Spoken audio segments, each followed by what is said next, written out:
on a une situation très bloquée. Ça, c'est l'élément qui paraît très négatif de ce dossier. 10 jours après sa nomination par la ministre de la Culture, le médiateur pour le musée des Tissus mesure la difficulté de sa mission.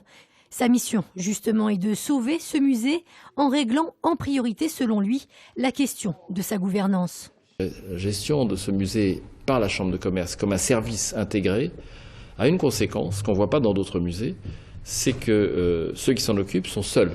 Je dirais celui qui s'en occupe est seul. C'est un chef de service de la Chambre de commerce. Il n'a pas de conseil d'administration familier qui connaît les sujets, avec qui il peut discuter de la stratégie. C'est très important quand on dirige une institution culturelle d'avoir des interlocuteurs avec qui on discute de ce qu'on veut faire. Je pense que ça, c'est quand même un handicap. Autre priorité pour le médiateur, le financement du musée qui affiche un déficit d'1,7 million d'euros. Et cela passe forcément par la recherche de partenaires privés. On verrait quand même une difficulté, je pense, c'est que c'est un musée de France. On ne va sans doute pas le déclasser de cette qualité.